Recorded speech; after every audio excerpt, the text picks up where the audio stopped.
best boxing podcast in the world. Hold the cops on a mission to be champs since they let me free. Prepare for combat, my adversaries crumble. Face it, I got a reputation for damage. Busters get ready to rumble. They lock me in a cell, have me trapped in a living hell. Though not guilty, I'm still in jail. Brother, I serve my time like a soldier. Maintain composure. My shadow boxing the fight to the death, busting boulders. Every boxer with a pair of gloves. Best give up love. Here's a man from the makings of a thug. A lethal weapon, mind sharp. And in my heart, there's a wish to shake the world with the flurry of my black fist. Now once a high school dropout, now I'm the $1 million champ. Who's the next to get knocked out? Straight out of Get back here, man. Listen, they called. I answered. I said, send me the contract. They sent the contract. I said yes. And now he gets his chance to fight the lineal heavyweight champion of the world. My promise is, I got me rounds here tonight, 10 rounds. But one thing I promise when I go to Las Vegas is I'm knocking you the fuck out, boom. What's going on, everybody? Welcome to another episode of Cheap Seats Box Show. Angel here, my boy JP. JP, what's up, man? We're back. Episode, and I don't do this very often now, episode 299. Next week will be the very special, unspecial 300th episode with no special guest. And nothing, but hey, 300 is a milestone, right? First things first, follow us on Twitter at Cheap Seats Box, iTunes, rate, review. You'll be next unofficial sponsor. Like our boy, I'm Abel Ferdinand, right? Did I get it right? Oh, I didn't fuck this all up already? Hold up. Oh, he's gonna look it right now. You guys can't see it. He's getting on his phone right now. But you are. I'm gonna just say you are the unofficial sponsor of this show. He went out. Now I'm gonna get the name right eventually. Abel Bernard. I think I'm right. Yeah. Abel Bernard. But he said that this show was honest show. He was saying that you don't get a lot of the bullshit overhyping of stuff for the most part, and saying that we focus on the sport of boxing rather than the business of boxing, which everybody should be listening to the show. So not only is he a good man for leaving the rate and review and the 5 stars, he is an exceptionally intelligent man for seeing the show for what it is. So Abel Bernard, you are the unofficial sponsor of episode 299. We appreciate you. You guys go ahead, follow us on all the platforms. The YouTube channel, which I'm telling you, it's coming, guys. I'm getting it. I even got a good microphone, believe it or not. Now if I could ever get my computer to fucking work, then it's really gonna be good. But let's just get into it. JP this weekend was basically an infomercial, even though it was on the Frampton undercard for Fury and Wilder. But let's just get to the nuts and bolts of the fight itself. What did you think of Tyson Fury and the prospects going forward in that fight? Like he said, he was getting rounds in. Yeah. But he ain't gonna win with that. But he can promote the way he promotes. So I expect him to be better than he was. I expect that. I mean, the truth of the matter is, first and foremost, I'm just happy to see him back from where he was. I don't actually predict him to win against Wilder, because I think that Wilder's just going to hit him with that right once. And just like everybody else, it's going to be over. But for people not to, a lot of people don't take into consideration, he went from the king of the hill to they took the belts from him, to he had drug problems, to he had a weight issue, and now he's back in a heavyweight title fight. Like, I took my hat to that. He's got the rounds in, but he's fighting bums. But he needs to fight bums to get it back. So it's not like, his confidence is always sky high. I like that. But and he's never really in shape. So he was technically what he usually is. Just a little bit bigger, but, So, I mean, I expect him to come in there to do what he would do stylistically against Wilder, make it an ugly fight, talk trash, pot shot. You know how he won the title? I expect him to be just as ugly. You know, so it's up to Wilder to. You gonna actually have to. Ironically, you got to take it from the champ because he's technically the linear champ. So Wilder has to take it to him anyway. So it is what it is. Well, I got quite a few different opinions on this. Like Tyson Fury looked like Tyson Fury. I mean, because every time you watch a Fury fight, you're like, man, that guy's gonna, whoever he's gonna fight. Like if it's a decent name, you're gonna be like, that motherfucker's gonna whip his ass. And it's just Fury being Fury. He's about, the weight wise, he's okay. He's got more loose skin now. That will happen when you lose 100 pounds. Hey, who is calling us? But when you lose that much weight, you're going to have the loose skin. You're going to have all that shit, right? So no big deal with that. He got his rounds in. He didn't get hit. He did his slow motion Ali, using the ropes to dodge punches. It was pretty amazing. Somebody asked on Twitter who did it better. Well, of course Fury did it better. He finished with the multi-punch combination afterwards. Slow motion, mind you, but it was still a combination. Anyway, I think, because let's just be honest, this whole thing is about that fight, because there's really nothing to take from this fight. The only thing to think of is like, hey, you know when people rip the dog shit out of Vladimir Klitschko's title reign? Pianetta is a reason why these kind of guys, like Pianetta is the guys he beat, because they were mandatories at the time, you know, and Klitschko was a smart man to get those bums while they were on the rise and before they got exposed as a bum. The Alex Leopais and the Francesco Pianettas of the world, and the, you know, those type of fighters. But you watch Fury, you watch Wilder, and the name of this promotion should be not as easy as it looks, because it seems like it's very easy to beat Fury. All you gotta do is get inside on him, land a punch. You're probably gonna knock him out, because everybody goes back to the Cunningham fight. You watch Fury fight and you're like, what? It don't take much to beat this guy. Just stay away from the big right hand. The guy can't box for shit. But yet he always does land it, except for one fight. He landed it. That was the Stavern fight. And for whatever reason, you just don't catch Fury clean. So this fight, it can go a quick knockout for Wilder, or it could be 12 boring ass rounds for Fury.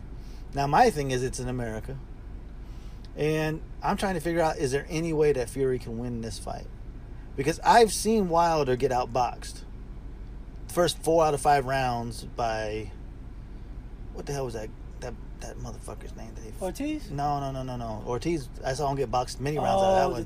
The tall light-skinned cat with the beard. Yeah. Why can't I think of it? Gerald Washington. I saw him get beat 4 out of 5 rounds against Washington, or 3 of the first 4 rounds against Washington, before he stopped him in the 5th. Yet he was up on the cards. I saw him get outboxed by Luis Ortiz before he stopped him, but yet he was up on the cards. A lot of people saw him getting outboxed by Arthur Spilka, but he was up on the cards by a lot. I thought he was up on the Arthur Spilka fight, but that's just me. I've heard other people talk about that fight. So I'm trying to figure out, is there a way that Fury can win this fight? Because Wilder seems to get a lot of the benefit of the doubt, even if he isn't catching people clean. So I don't know. I guess it could be so ugly that they're going to be like, well, if it's this fucking ugly, then it's kind of that. He kind of gets lucky with that. If it looks really ugly, then it's definitely a Fury round. So he does get credit for that. Fury is the heavyweight Mayweather. If it looks like you're fighting to his style, he wins. You're not fighting to his style, you win. So if the round is even slow, if it's 12 punches apiece, he's winning that. That's his round. I don't care which round it is. If he did that all fight long and they threw 10 to 12 punches, he won. Because that's his thing. So this is why it's going to be fun. Because everybody knows, like, you're not necessarily expecting Fury to knock out Wilder, but you're expecting, okay, Wilder, you got to chase him down, and he's your height. This is the it's not he's fought guys that's his height before, but this is the interesting thing, because it's like Fury doesn't go anywhere, but he's really not necessarily as hittable as other people. So he's going to be there, but he might not be where you want him to be. Look, I just can't wait for the build-up. Yeah, the build-up is going to be 10 times better than the fight. It kind of reminds me of the Klitschko fight. Everybody, well, it's just a matter of time for Klitschko catches him, knocks him out. And I think I was one of the only people to say that I think he's going to get caught, but he's going to outbox him up until that point. He never got caught, and he just outboxed him. Boring as it was, he still outboxed him. That's the one thing, like, even with Wilder and him and the height-wise, he's just as long as Wilder. Wilder has been in there with guys who are as tall as him or seem to be the same size, but I don't think he's been in there with guys who are as long as him. And Fury's even a couple inches taller than him. I don't know what their reach is, but he just seems to be able to control. His big key is he controls space very well. He controls distance very well. He knows exactly how far you need to go to hit him, so he can stay just out of range of that, of your power shot. And that's going to be the whole key. Can he withstand it to where he doesn't really get hit? And if he does get hit, is he going to be smart enough, unlike Ortiz, to tie him up? And I believe he would. I think he would definitely just can hug the shit out of him to get out of rounds. I have zero doubt about that. Where Ortiz got hit and was like, okay, now we need to fight. No, that was the wrong move. It got your ass knocked out. But like you said, the build-up, I think that's what this whole fight is about, is the build-up. And my biggest issue is... My biggest issue is... this. One more beep. Oh, there it is. And... even though that this is a key fight in the heavyweight division, and work's going to keep on fucking with us. See, we're the only guys who actually, one of the few guys who gets paid to do this. We do it at work, so we get paid doing it. Don't be jealous. No, but the build-up is going to be great. The fight's going to be a letdown. But I think the biggest thing out of this is this fight may actually cause the Wilder Joshua fight to be pushed back even more. And I'll tell you why I say that. If Wilder beats Fury, right? What do you think Joshua's move's going to be? I want to fight Fury because I want to beat him better than you did. You know, they do that comparison thing, right? And if Fury beats Wilder, well, I don't need the Wilder fight anymore. I'm going to fight Fury. This is going to be a humongous fight. We're going to have 90,000 people hanging out off the rafters at Wembley Stadium. O2? Yeah, you know what I mean? So I think that this fight just signals that, even though I thought they were going to fight in April next year, yeah, I think it's probably going to be more likely it's going to be November next year.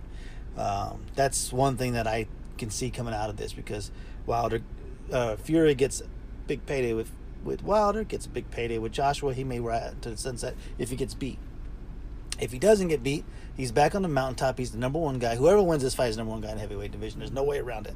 That doesn't mean you're in the A side of the draw, but it does give you better leverage in negotiations, because he can still pull out I'm selling 90,000 seats. What are you selling? Card, right? Not really.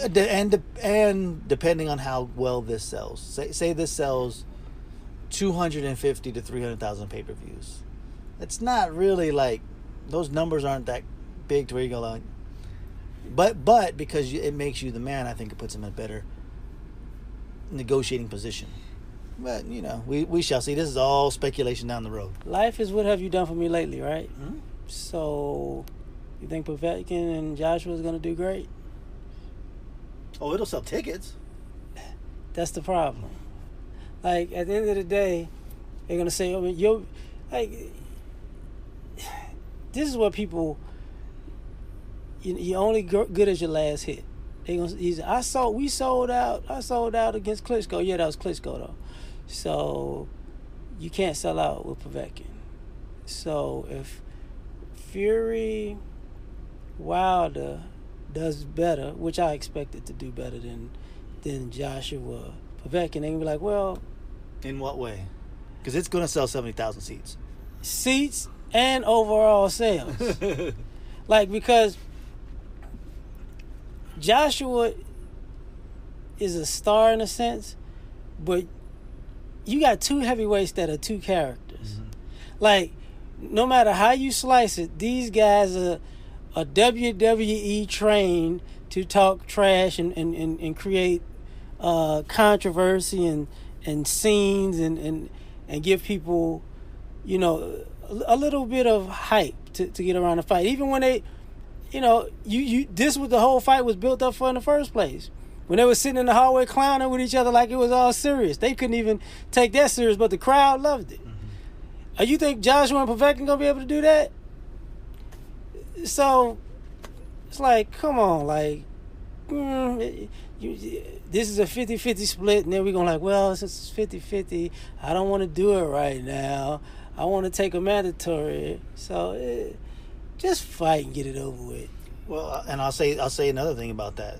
Because of all this, and even though I think it will get pushed, the fight will get pushed back one more fight to the end of next year, I also believe that the Canelo effect on Joshua, how Canelo was getting rode so hard for seeming to avoid the Golovkin fight, almost to a point to where it's like, all right, like his manhood was questioned. Now he took the fight, right? Yeah. The first time around. And I think this is going to happen with Joshua. He'll get the pass this one.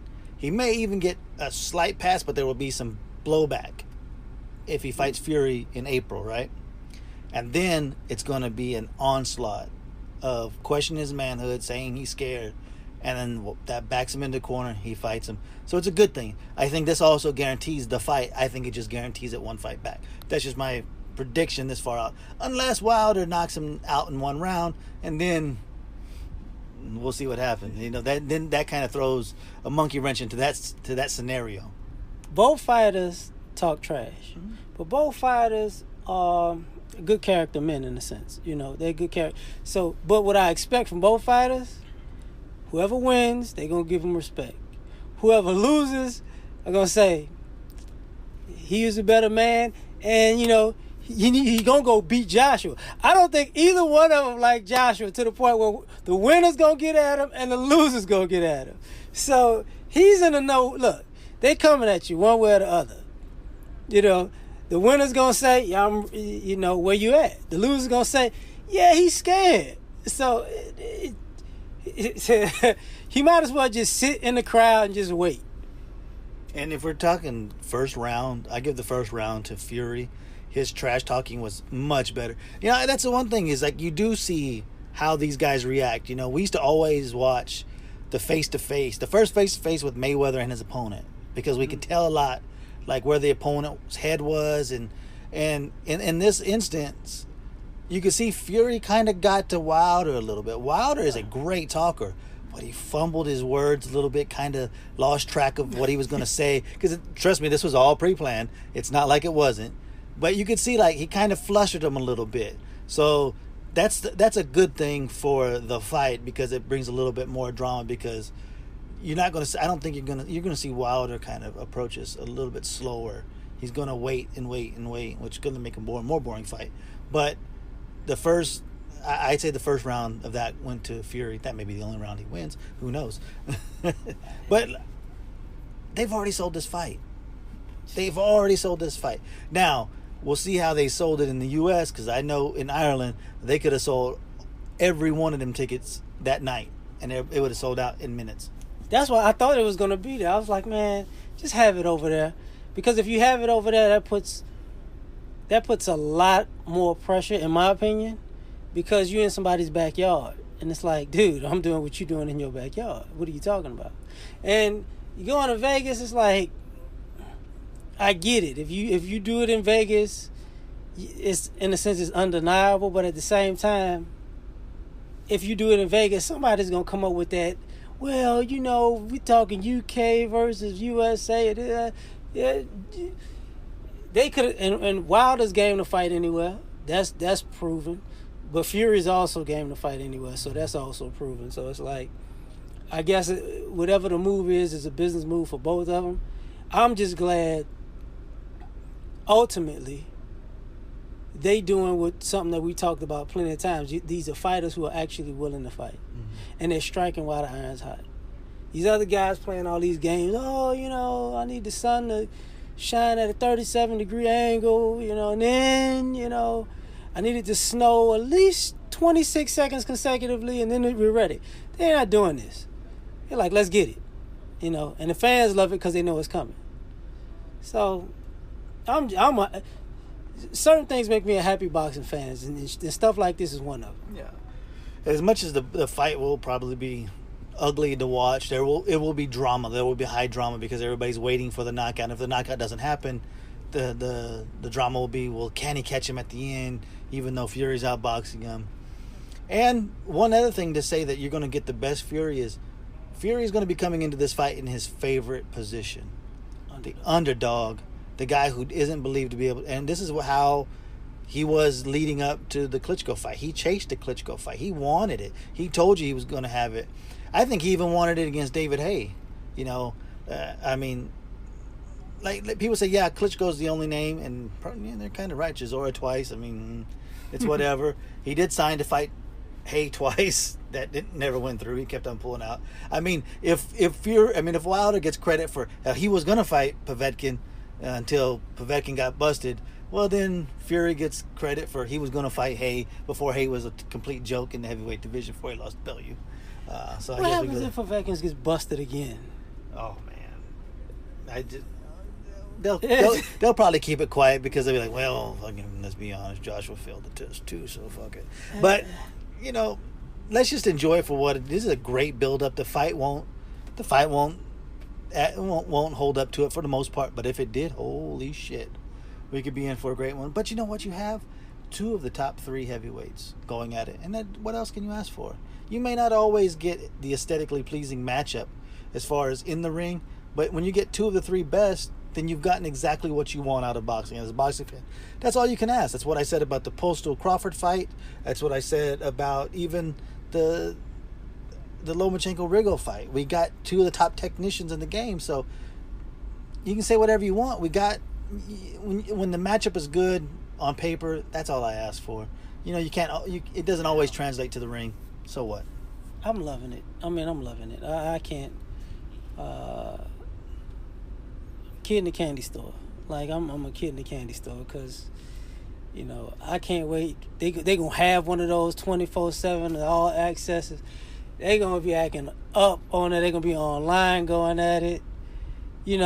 These guys know how to build up anticipation, and I can't wait.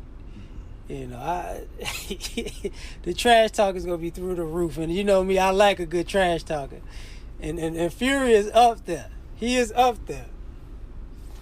The main event, which will get hardly no play. This is gonna be a Fury Wilder thing, and a WBSS update. But he beats Luke Jackson, pummels him for 7 rounds, stops him. Frampton is kind of in a funny spot. As much as he is one of the top fighters, he's going to get the Warrington. I think it's the Warrington fight. Is that what it was? Maybe. I think it's the Warrington fight in Ireland. That's a good matchup. But he's kind of went back to his roots, where he's like, listen, I'm a UK, I'm an Ireland star, so that's where I'm going to make my bones. He tried the US route. He got a little play with the two Santa Cruz fights, but other than that, this is where his bread is buttered, and that's over there in Ireland or in England, where he can sell some tickets, where he can be a bigger star. He's not, like I said, I don't think he's going to get that Santa Cruz third fight. I know he wants it, but like I said, I've broken those numbers down. What was the numbers? I think I wanted to look this up again to reiterate these things with the Santa Cruz fight and why Santa Cruz probably would never ever step foot in Ireland to fight him, because he is like in 2 fights I think he has outlanded him by like 160 170 punches. He's outlanded him in I want to say 16 of the 24 rounds in those 2 fights. Outlanded him in 18 of the 24 and power punches in those rounds in those fights, and actually not won if you was to add the rounds up in the 72 rounds that have been scored, it's about even, if not even leaning a little bit towards Frampton has actually won more rounds on those cards. He barely won by 2 points in that last fight when he outlanded him by like 140 punches. So I mean, sometimes it's like you have to look into the numbers a little bit to see where you're going to go. Like, who knows? He may get he's going to get the Warrington fight. But like I said, he's in a funny spot, man. I mean, as much as he is a big name, he's kind of went backwards since his lone defeat. You know, I was thinking about that when you were saying it. What do you think about him and Gary Russell? I like the matchup, but I just don't. I mean, well, Gary only fights once a year. He's going to fight Santa Cruz next year, which was supposed to be this year, but not going to be this year now. So that means 2020 is the earliest he can fight Frampton, because Gary Russell only fights. Gary Russell kind of reminds me of that Leon commercial. Remember the old Leon commercial? Remember, he was the athlete. Leon, don't do this. Remember, those are great Bud Light commercials. Oh man, that's been so long. Yeah, man. I think he reminds me of that. Gary only fight one time a year.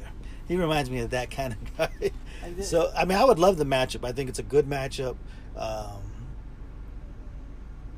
It'd be tough to call. Honestly, it'd be tough to call. Frampton, he's a tough out for anybody at 126. I guess 130 eventually if he has to go there. But Russell, man, you can't count on Russell to fight more than once. So I just don't know. That's the thing. It's like, man, that's the best matchup I could think of, because they're about the same height, same size. Mm-hmm. Russell's faster, but you could say Frampton's more technical about it. And, you know, they both got good footwork. So it's like, man, that could actually be an exciting fight, but that's the problem, the inactivity.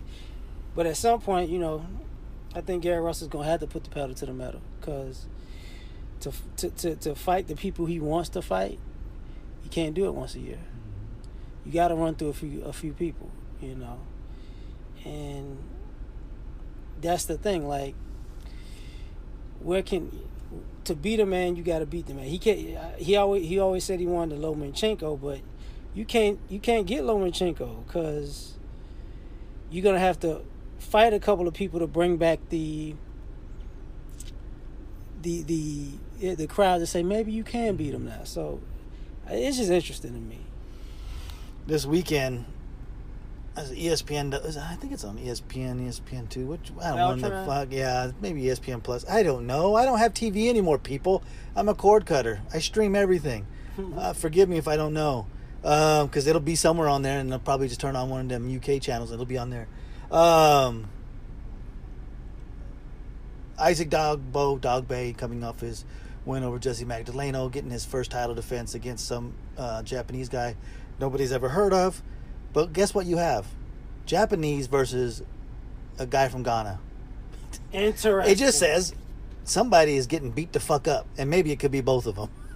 You just know it might be a lot of blood, swollen eyes, and the canvas might be a different color. Like that. Those, look, we've said it plenty of times. It's certain places just got some tough fighters, man, and those are two places that got tough fighters. They, you know, whatever they had to do to get to the top, they got to do it, and they're not willing to back down. I know, isn't Inoue just figured out he was fighting in Tokyo, I believe. Well, he's getting the WBSS. Yeah. So yeah. Maybe, I don't know. I haven't even heard about any of that, but I'm trying to find. He's going to win this fight. Let's be honest. One thing about Bob Arum, we know if he put you in your first title defense, he's got you lined up to win. That's what Bob does. We just know how Bob works. The Beltran Pedraza fight, everybody's been down on Pedraza since the Tank fight. Moved up in weight. He didn't have big power at 130, 135. He's going to have less. It could be an interesting fight. But I just see Beltron being gassed to the fucking gills. Gonna look like a 90s wrestler. He kind of always does when there's no testing involved. Who knows if there's gonna be testing involved in this one. I mean, because let's be honest, the last few fights he's looked more yoked than he ever has, with a lot of back acne. Let's just be honest. He looks like he's fucking gassed. All right, and I'm not talking tired. Those are mosquito bites. He runs with his shirt off. He's he's training in the swamps in the Everglades in Florida, or in the swamps in Louisiana. Who knows? I'll edge Beltron, but just all this is for the right to lose the title to Lomachenko in the next fight. He will be in the crowd, no doubt, as they talk up the potential of that fight being next for the winner. It's a so-so card, whatever. It's the matchup. It's decent. It's nothing great, but it's not. I wouldn't say it's awful, but trust me, the numbers will be. It won't sell for shit. Because I don't even know if people realize there's actually boxing going on in this time of year, and probably the only week of preseason that people actually watch, the third week of preseason, which will actually hurt ESPN. Because it's the only, it's the only preseason game that people like. Oh, the ones are going to run for at least a half, so people kind of like, they want to kind of keep an eye on their football team. That will play into the low ratings, which it will get. But it's all a big talk up for Lomachenko. All right, one last thing. What's up? What did I'll predict the upset. Yeah, you gonna go Pedraza? Hell yeah, just to shake some things up. I predict the upset. Beltran got to get old. The juice got to run out sometime. You know. So, and I don't think Pedraza is going to ever get another shot if he doesn't win. This is his last shot. So, and he's young, and that says a lot. So you got to, at least he has the youth to have the energy to say, look, I just got to go out there and throw everything out there. You know, I got 12 rounds to do it, and let's go. And if he's smart, he's juiced up too a little bit to keep his stamina up. Okay, one last thing though I was going to talk about with the World Boxing Super Series. They announced their third weight class for season 2, and it's the cruiserweights again. I just don't understand the move. I get that the cruiserweights was the highlight of season 1, but you truly crown the number one guy in the division, right? You're not crowning the number one guy if they ever have a finals in the super middleweight division. You're not crowning the man in season 2 in the 140-pound division. You are going to crown the man at bantamweight at 118 this year because you have all the top guys in there, right? You only have half the belts in the 140. You only had one belt or half the belts in the 168. I think it was actually only one belt. So, yeah, because it's IBO, so that shit doesn't count. Going back to the cruisers, you've already made a guy. So what is running it back? Usyk's not going to be in it. Will Gassiev? Maybe, I don't know. If he is, that means to me the Russian money is definitely pushing the fact that there's going to be the cruiserweights run back again, and we know why we didn't get the Dorticos Bradis fight, because people were talking about, I would have liked to see Dorticos Bradis on the undercard of Usyk and Gassiev. Now you kind of know why we didn't get that, because they knew that they wanted to come back with the second season in cruiserweights again. To me, it's just a move that don't make a lot of sense. I'm trying to think about it this way: light heavy, or like okay, the two-way classes surrounding cruiserweight. Who's willing to go up and who's willing to go down? Because I don't, because if they have this, I'm pretty sure they're bringing names in to make it interesting, because it's already been, the table's already been run. So, like Joe Smith, Tony Bell, what do we, It's not gonna be anybody. So it's got to be somebody. I mean, Tavares Cloud has been missing forever. I don't know. Who can you pull out? There's no way. Could you imagine Don King coming back in? I got him. He hasn't fought in 4 years, but we're bringing him back. I mean, don't let Bernard Hopkins sneak in here. And Guillermo Jones, another fucking another king guy. He's gonna come back too. I'm really scratching my head. Like, who would? Because when you get fighters who are having a rough time getting fights, they're willing to go up or down. So the question is, who's on that fringe? And that's a mean question. That's the problem. I mean, technically, you might be in the wheelhouse to get Kovalev. Technically. That's the... Because does he want to stay there? Maybe. If he goes for 200, he'll be able to drink as much as he wants. You see what I'm saying? Like, maybe, can you get... I doubt you can get Ward to come out of retirement to see if he can work his way up to heavy. That ain't gonna happen. Like, what you gonna do? It makes no... It's like... It would be like running back to bantamweights again after this year, after you crown them the number one guy, and run it back again. You're like, just why? They're like, yeah, there's good matchups left. What? Because you could get Bradis and Gassiev if they're in it, and you can get Dorticos and whoever in it again. But it's like, again, you go to the well one too many times, and twice is one too many times, back to back for the cruiserweight. And like, if they would have waited another year and let it build back up, it makes a little bit more sense. Things start to clear out. People start to move up. You kind of get new people moving into those spots. But right now, it just don't make no sense, man. I don't get it, man. I really don't get it. Yeah, is Lebedev going to get in there? Like, why? What, you going to get Marco Huck back in there? Like, it don't make... I just don't understand it.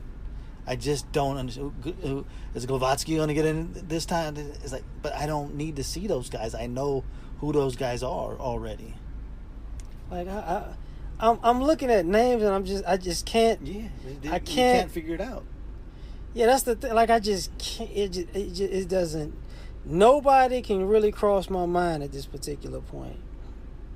I mean, because the same Tabiti, he's already there. So I mean, he might jump in there for the notoriety part. Yeah, but there you go. Yeah.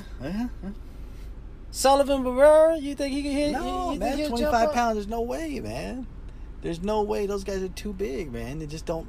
It doesn't make sense. You might as well have just did a second tier light heavyweight tournament. You really should have.